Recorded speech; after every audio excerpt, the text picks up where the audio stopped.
어떤 분이 저에게 메시지를 그렇게 보냈더라고요. 새해 복음 많이 받으세요. 그래서 저도 한번 사용해 봤습니다. 우리는 바울의 유언장 같은 바울의 마지막 서신서인 디모데후서를 함께 나누고 있습니다. 지금까지 살펴온 2장 초반부, 2장 전반부까지는 내용들이 아주 비장했죠. 유언장답게 복음과 진리가 바로 선포되어야 한다라는 것, 그리고 그 진리를 지키기 위해서는 경건의 연습과 수고가 필요하다라는 것, 거기에는 필연적으로 고난이 따른다라는 것, 그런 말씀이었죠.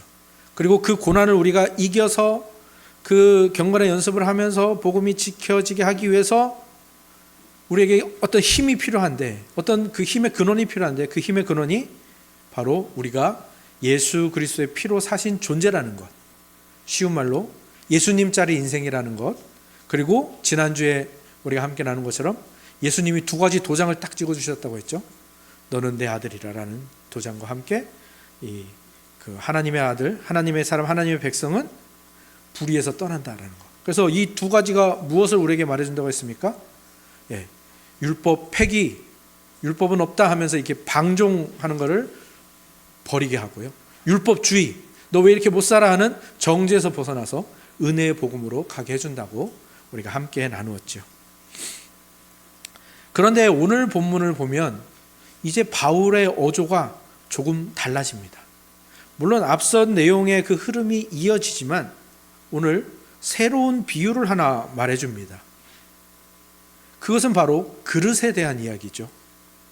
바울은 이 그릇 이야기를 통해서 복음과 진리를 전하는 우리가 과연 어떤 태도와 어떤 지혜를 가져야 하는지를 말씀하고 있습니다.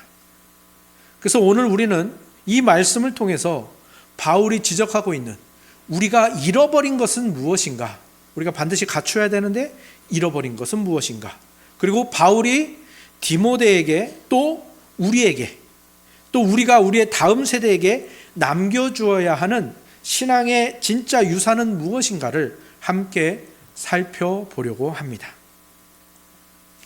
바울은 먼저 큰 집에 있는 그릇 이야기들을 우리에게 말해주고 있죠. 20절과 21절 말씀인데요. 우리 한 목소리로 읽어보도록 하겠습니다. 20절과 21절 말씀 시작. 큰 집에는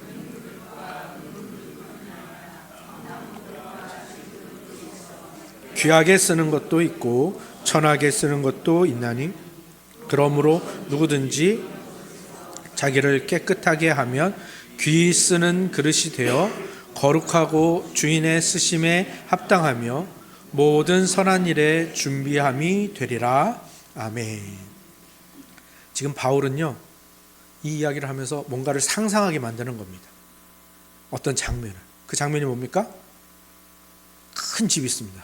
아주 크고 부유한 집입니다. 그 집 찬장에는 주인이 아끼는 수많은 그릇들이 놓여 있습니다. 맨 윗칸, 가장 잘 보이는 곳에는 뭐가 있을까요? 누가 봐도 감탄이 나올 만한 금그릇들이 쫙 깔려 있습니다. 그리고 그 옆에는 단아하지만 품격이 느껴지는 은그릇들이 또 쫙 있습니다. 그리고 시선을 저 아래로 구석으로 돌려보니까 손이 제일 잘 닿는 곳에 투박하고 볼품없는 나무 그릇과 질그릇들이 놓여 있습니다. 그 큰 집을 상상하게 하는 거죠. 그리고 이건 제가 좀 덧붙이는 말이지만 이렇게 상상해 보시기 바랍니다. 어느 날 주인이 밖에서 열심히 일을 하고 집으로 들어왔습니다. 땀은 흐르고 있고요. 목은 갈증으로 타들어갑니다. 주인이 급하게 물을 떠마시기 위해서 그 찬장으로 갑니다. 가장 먼저 손이 어디로 가겠습니까? 금그릇. 금그릇을 들어서 물을 뜨려고 딱 보니까 뭐랍시오? 며칠 전 마시다 남은 포도주가 딱딱하게 말라있고 끈적끈적해져 있습니다. 냄새도 납니다. 주인이 미간을 찌푸리며 내려놓고 다시 은그릇을 집어듭니다. 아니 근데 이 은그릇도 이상합니다. 안쪽은 까맣게 변색이 되어 있고요. 먼지가 뽀얗게 쌓여 있는 겁니다. 안 쓰었던 것 같죠. 그래서 다시 내려놓고요. 주인은 한숨을 쉬면서 마지막으로 구석에 있는 질그릇을 집어듭니다. 비록 싸구려이고 막 쓰는 그릇이지만 방금 누군가 닦아놓은 것처럼 아주 깨끗하고 반짝반짝입니다. 여러분, 여러분이 주인이라면 여러분은 어떤 그릇으로 물을 떠 드셨겠습니까? 네, 그렇습니다. 주인은 주저없이 그 깨끗한 질그릇을 들어서 시원한 생수를 가득 떠서 꿀꺽꿀꺽 마셨지요. 지금 바울이 이 이야기를 통해서 무엇을 말하고자 하는지 아시겠습니까? 당시 이 교회 안에, 특히 디모데가 사역하고 있는 이 에베소 교회 안에는 거짓 복음을 전하는 자들이 있었습니다. 거짓 복음에 넘어가 거짓 복음을 전하는 거짓 교사들이 많이 있었어요. 그리고 그들에게 넘어가서 거짓 복음을 따르는 성도들도 많이 있었습니다. 근데 바울이 말하는 거예요. 왜 그들이 거기에 넘어갔을 것 같니? 왜 그들이 거기에 넘어갔을까? 생각하게 하는 거예요. 왜 그들이 거짓 복음에 넘어갔을까요? 네, 바로 그 사람들은 교회 안에서 금그릇이 되고 싶어 했다라는 겁니다. 거짓 교사를 따르는 자들은 금그릇은 못 되어도 적어도 은그릇은 되어야 하지 않을까 하는 생각에 넘어간 겁니다. 오늘날도 마찬가지죠. 이건 초대교회만의 얘기는 아닙니다. 많은 교회와 성도들이 알게 모르게 이런 세상의 가치관을 닮아갑니다. 세상은 우리에게 말하죠. 더 좋은 대학, 더 높은 연봉, 더 화려한 스펙을 갖추어야 쓰임받는다. 그런데 교회가 슬그머니 그걸 차용을 하는 거예요. 슬그머니 그 말을 따라가는 거예요. 거기다 하나님께 쓰임받는다를 붙이는 거죠. 하나님께 쓰임받으려면 학벌도 좋아야 되고 똑똑해야 되고 연봉도 높아야 돈도 많아야 되고 스펙도 화려하고 세상에서 높은 위치에 있어야 돼 라고 슬그머니 따라하는 겁니다. 우리가 거기에 넘어가지 않도록 우리 자신과 우리 교회를 늘 살펴야 됩니다. 초대교회에서는 그 조건이 무엇이었냐? 그 거짓 복음을 말하는 사람들이 말하는 그 조건이 무엇이었습니까? 할례. 구약에서 할례가 끝나고 이제 신약에서는 세례를 베푸는데 이 구약의 할례를 가져오는 거예요. 왜? 할례를 가져오면 어떻게 됩니까? 할례를 받은 사람과 받지 않은 사람이 구분되잖아요. 율법 준수를 가져오는 겁니다. 그러면 율법을 지키는 사람과 지키지 않는 사람이 구분되잖아요. 구약의 그 식사법, 음식을 먹는 그 정결법을 가져오는 거예요. 그러면 그것을 지키는 사람과 지키지 않는 사람이 구별되잖아요. 차이가 생기잖아요. 그래서 거짓 교사들이 그렇게 말하는 거예요.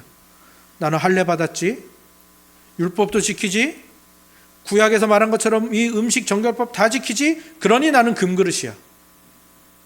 너는 할례 안 받았지, 율법도 안 지키지, 음식도 막 먹지, 넌 질그릇이야. 이런 식으로 성도들 등급 나누기 시작한 거예요. 그러니까 성도들이 막 어떻게 한 겁니까? 할례 받아야겠다. 은그릇이라도 돼야지. 아이고, 이 음식 정결법 지켜야겠다. 최소한 은그릇은 되겠지. 나는 할례랑 율법 다 지키고 저 사람들 다 따라했으니까 이제 금그릇이 되지 않을까?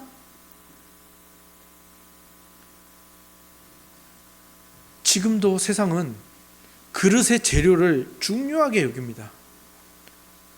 한동안 유행했죠. 금수저, 은수저, 흙수저. 그러나 여러분 기억하시기 바랍니다.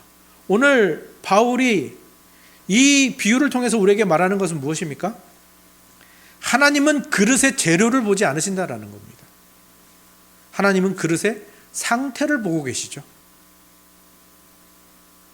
하나님이 지금 나를 또는 여러분을 사용하지 않는 이유는 무엇일까요? 그건 여러분이 금그릇이 아니기 때문에 사용하지 않는 게 아닙니다. 여러분의 능력이 부족하거나 여러분의 스펙이 모자라서 사용하지 않는 게 아닙니다. 사용하지 않으시는 이유는 분명합니다. 우리 안에, 우리 마음 그릇 안에 세상의 욕심, 교만, 미움, 용서하지 못함, 우월감, 그런 찌꺼기들이 덕지덕지 붙어 있기 때문에 하나님이 사용하지 않으시는 겁니다.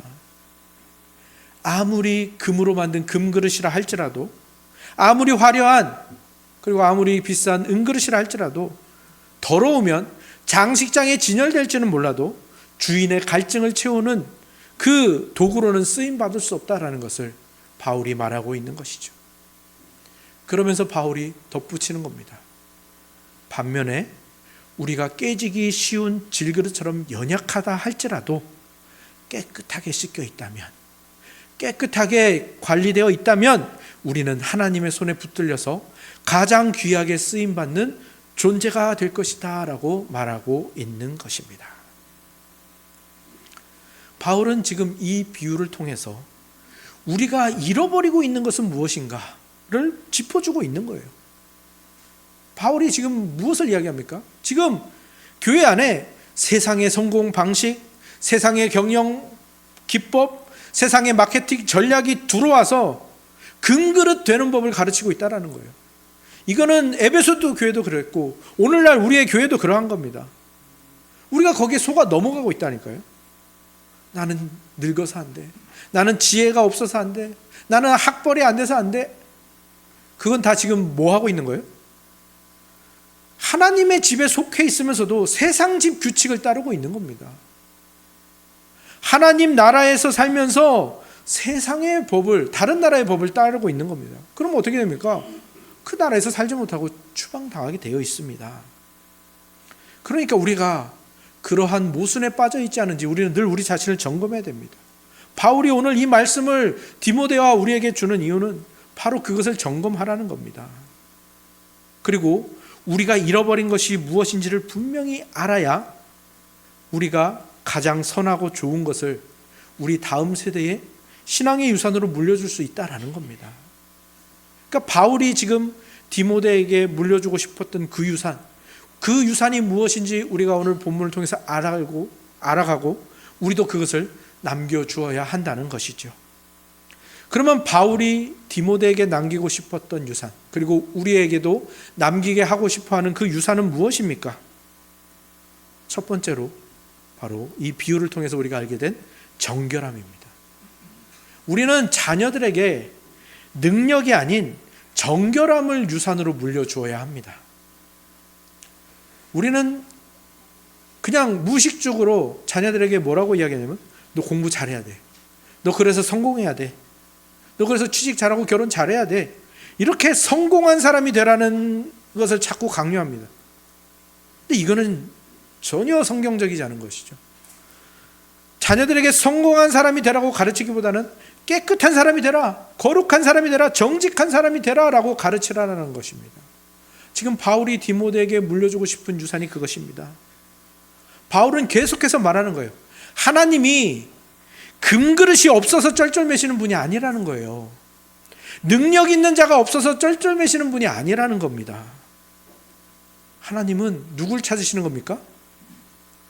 자기를 깨끗게 한 사람을 찾으시고요, 자기를 거룩해 한 사람을 들어서 그 시대를 움직이시는 분이라는 것을 바울이 말하는 것이고요, 이 영적인 원리를, 깨끗한 사람이 되고 하나님 앞에서 정직한 사람이 되라는 이 영적 원리를 유산으로 물려주고 있는 겁니다.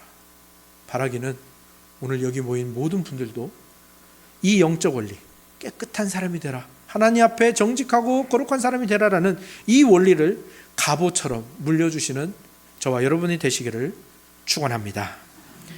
두 번째로 물려줘야 할 것은 화평과 온유함입니다. 오늘 본문을 보시면 화평이란 말도 나오고요, 온유함을 계속해서 강조하고 있죠. 그리고 오늘 본문 23절 이하를 보면 뭘 버리라고 합니까? 어리석은 변론을 버리라라고 합니다. 지금 바울이 무엇을 말해주고 있는 겁니까? 지금 에베소 교회는 거짓 교사들이 들어와 있어요. 그래서 이 진리의 다툼이 굉장히 심하게 일어나고 있는 상황입니다. 그리고 이것은 오고 오는 모든 교회에 그렇죠. 교회 안에는 항상 이런 뭔가 이건 잘못되지 않았을까? 이거는 뭔가 이상하지 않을까 하는 그런 대립들이 항상 있습니다. 그게 본질도 있고요, 비본질적인 것도 있겠지만 그것들이 항상 있다라는 거죠. 그런데 이것들에 집중하다 보니까 어느새 우리의 신앙이 너무 공격적으로 변해 있지 않은가라는 것이죠. 우리가 한번 우리 자신을 돌아보아야 됩니다. 우리가 진리를 수호한다는 명분으로, 또는 교회가 지금까지 이렇게 해왔다라는 이유로 그것을 명분으로 누군가를 혐오하는 것을 정당화하고 있지는 않은지, 날선 비판을 하는 것을 너무 자연스럽게 하고 있지는 않은지 우리는 우리 자신을 돌아보아야 한다는 겁니다. 그리고 그것을 온유함으로 대하는 것이 무엇인지를 고민해 보라는 것이죠. 근데 세상은 분명히 이야기합니다. 그 온유함? 그거 타협하는 거 아니야? 그 온유함? 그거 약한 사람들의 변명 아니야? 라고 말합니다. 아니요. 오늘 본문은 분명히 말합니다. 사도 바울은 지금 25절, 26절에서 거역하는 자를 온유함으로 훈계할지니 라고 말하면서 그 뒤에 어떤 말을 붙이고 있습니까?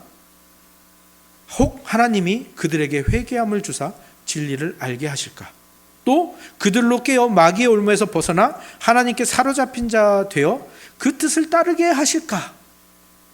이게 지금 무슨 말입니까? 그러니까 우리가 누군가를 혐오하는 거, 누군가를 비판하는 거, 누군가를 날 세워서 그 사람을 공격하는 것들은 다 뭡니까? 하나님의 권리를 지금 침범하고 있는 거예요. 하나님이 그 사람을 변화시키는 건데 우리는 자꾸 내 말로, 내 비판으로, 내 정죄로 그 사람을 변화시키려 한다는 거죠. 바울은 말하는 거예요. 지금 여기서 바울이 말하는 이 온유함은 무엇인가 하면 약한 것이 아니라, 약자의 변명이 아니라, 비겁한 게 아니라 뭐라는 겁니까? 하나님의 주권, 하나님의 일하심을 온전히 신뢰하는 사람만이 가질 수 있는 강인한 성품이라는 거예요. 그것이 바울이 두 번째 물려주고 싶은 신앙의 유산인 겁니다. 더 쉽게 말하자면 지금 바울이 뭘 말하는가 하면요, 나 혼자 잘 믿고 다른 사람은 공격하는 그것은 잘못된 신앙이라는 거예요. 뭔가 잃어버린 모습이라는 거죠. 근데 우리가 거기에 자주 빠지는 함정이죠. 그렇지 않습니까? 우리는 어떻게 생각합니까? 신앙은 개인적인 거지. 나만 예배 잘 드리고 나 기도 열심히 하고 나 헌금 잘하면 돼. 아니요. 그거는 독불장군입니다. 신앙이 아니죠. 신앙은 뭡니까? 그 예수님을 믿기 때문에 공동체 안에서 나와 다른 사람들을 용납하고 용서하고 받아들이고 그래서 화평을 만들어내는, 영어로 하면 피스메이커죠. 이 피스메이커, 평화를 만들어내는 삶을 사는 게 신앙입니다. 바울은 그 피스메이커의 삶을 유산으로 남겨주라고 말하고 있는 것입니다. 그리고 바울은 세 번째로 이 모든 오늘 읽은 본문에 들어있는 가장 중심적인 태도가 뭐냐면 고난을 두려워하지 말라는 겁니다. 연약함을 두려워하지 말라는 겁니다. 그것이 복음으로 행복한 것으로 이어진다라는 것이죠. 그래서 세 번째로 바울이 물려주고 싶은 유산은 고난을 두려워하지 않고 복음으로 행복해하는 태도를 물려주려고 하는 것입니다. 지금 바울이 이 디모데 후서를 어디서 썼다고 했죠? 감옥에서 썼습니다. 감옥도 그 로마의 가장 끔찍한 지하 감옥이죠. 우리나라도 그렇죠. 뭔가 혐의가 있다 그러면 일단 그 사람 비판하고 보지 않습니까? 마찬가지입니다. 그 사람이 유죄인지 무죄인지, 그것이 진실인지 거짓인지 상관없이 비판하는 것처럼 바울이 이 로마 지하 감옥에 갇힌 것만으로도 바울은 비판의 대상이 되었습니다. 저거 사도 맞을까? 저거 뒤에서 딴짓한 거 아니야? 근데 바울은 그것들을 개의치 않았어요. 부끄러워하지 않는 겁니다. 그리고 바울은 평안한 신앙생활에 안주하지 않고 사랑을 위해서 상처받는 것, 복음을 위해서 고난받는 것을 영광으로 여겼다라는 것입니다. 바울이 이것을 신앙의 유산으로 물려주고 싶은 거예요. 그러면 어떻게 바울은 그럴 수 있었을까? 이와 관련해서 여러분들에게 들려드리고 싶은 이야기가 하나 있습니다. 일본에는 킨츠기라고 불리는 그 전통 도자기 수리 기법이 있습니다. 이건 언제 발명된 건가 하면 15세기에 일본의 한 장군이 그 중국 찻잔을 굉장히 아꼈어요. 근데 어느 날 이걸 실수로 깨트린 거죠. 너무너무 실망했습니다. 너무너무 아끼는 찻잔이었거든요. 그래서 이 찻잔을 만든 중국으로 보냅니다. 그리고 이걸 수리해 주십시오 라고 했는데 수리해서 돌아온 찻잔을 보니까 막 그 굵은 철사로 막 감아놔서 이건 더 이상 찻잔으로 쓸 수 없는 모습인 거예요. 이제 그것을 보고 일본의 장인들이 이것을 어떻게 다시 찻잔으로 쓸 수 있을까 하면서 고민하면서 고안해낸 것이 킨치기라는 이 수리 방법입니다. 이것은 어떻게 하는 거냐면요, 그 옷진 있지 않습니까? 옷나무의 진, 거기에 접착 성분이 들어간 어떤 물질들을 섞어서 그걸로 깨진 그릇들을 붙이는 거예요. 그리고 거기에 옷을 또 한 번 더 바릅니다. 근데 그 옷을 또 바를 때 그 옷에 금가루를 묻혀서 발라요. 그러면 어떻게 되겠습니까? 그 갈라진 틈이 금색으로 빛나는 그 도자기가 되는 것이죠. 이것이 킨치기 기법입니다. 놀라운 건 뭐냐면 이 수리가 끝난, 킨치기 기법을 통해서 수리가 끝난 이 도자기들이 이전보다 훨씬 더 아름답고 훨씬 더 가치 있는 것으로 일본 내에서 평가가 된다라는 겁니다. 깨진 자국이 흉터가 아니라 그 그릇이 겪어온 역사와 이야기가 되고요, 그것들이 금빛으로 빛나는 이 새로운 그릇이 된다라는 것이죠. 현대사회는 어떤 사회입니까? 내 삶에 금이 갔다? 내 삶이 이 부분이 부셔졌다? 이 부분이 실패와 실수로 얼룩져 있다? 그럼 어떻게 합니까? 감추거나 버리려고 하죠. 남들이 모르게 숨기려고 하죠. 고통을 잊고 싶어하고 실수를 없었던 일로 하고 싶어하는 것이 현대사회입니다. 그런데 이 킨치기 기법은 오늘 본문의 사도 바울의 그 마음, 그 권면을 너무 잘 보여주는 거예요. 이 부셔짐을 받아들일 때 더 아름다운 존재가 될 수 있다는 것을 보여주는 것이죠. 사랑하는 성도 여러분, 오늘 묵도 때 읽었던 말씀을 생각해 보시기 바랍니다. 사도 바울은 우리가 질그릇 같다고 합니다. 우리는 질그릇입니다. 질그릇은 어떤 그릇입니까? 깨어지기 쉽죠. 안 깨지기가 힘든 그릇입니다. 우리 모두는 질그릇입니다.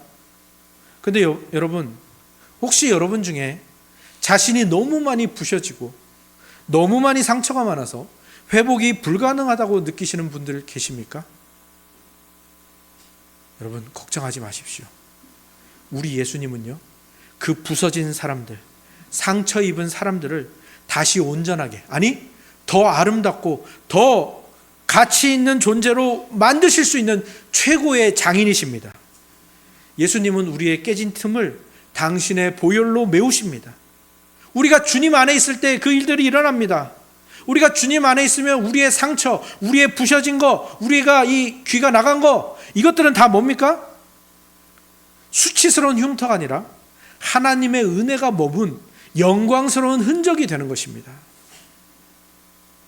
이것이 바울이 세 번째로 물려주고 싶은 신앙의 유산인 것이고요, 교회라는 것이 바로 이것을 훈련하기에 가장 좋은 것입니다. 그리고 교회 안에서도 우리 구역 모임 같은 이 소그룹이 그것을 훈련하기에 가장 좋은 것입니다. 여러분 구역 모임에 모여서 무엇을 해야 됩니까? 내 자랑? 하나님이 이런 거 응답해 주셨어? 물론 그것도 나눠 줬습니다. 나 이거 성공했어? 나 이거 뭐 돈 많이 벌었어? 그것들은 다 부수적인 거예요. 구역 모임 안에서 나눠야 될 것은 무엇입니까? 나 이렇게 부셔졌었는데, 나 이렇게 깨졌었는데, 나 이렇게 상처받았었는데 예수님이 나를 이렇게 치유하시더라. 이것을 나누는 것입니다. 그리고 여러분이 그 내가 깨졌던 이야기를 나눌 때에 여러분이 그 깨진 그 틈 사이로 그리스도의 빛이 흘러나와서 다른 사람을 비추고 다른 사람을 살리는 일이 일어난다라는 것입니다. 이제 말씀을 맺겠습니다. 우리는 질그릇입니다. 깨진 질그릇이죠. 이가 나가고 귀가 나가고 손잡이가 떨어진 그릇일지도 모릅니다. 그러나 깨끗하기만 하다면 주님께서 우리를 물그릇으로 귀하게 쓰십니다. 그런데 여기서 우리는 또 착각을 하죠. 깨끗하게 해야 되는구나. 오늘부터 나를 박박 닦아야겠다. 나를 오늘부터 계속 회개해야겠다. 그 말이 아닙니다. 우리가 깨끗해지는 건요, 그 장인의 손에, 최고의 장인이신 예수님의 손에 나를 맡겨드리는 걸 말하는 거예요. 우리의 깨끗함은 자기를 정죄하는 게 아니라 주님께 나를 맡겨드리는 겁니다.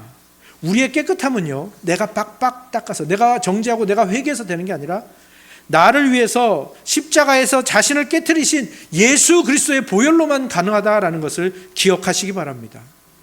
주님은 우리의 깨진 상처를 금빛 무늬로 바꾸어 주실 것입니다. 우리의 실수와 실패, 고난조차도 주님께 들고 나가면, 주님 안에 거하면 아름다운 믿음의 실력으로 바뀐다라는 것을 기억하시기 바랍니다. 우리가 신년 감사 예배인데 우리가 신년에 무엇을 감사하는 겁니까? 오늘 이 시간에 깨진 우리를 받아주시고 우리를 주의 빛을 비추는 더 아름다운 그릇으로 바꿔주신 것에 감사하는 것입니다.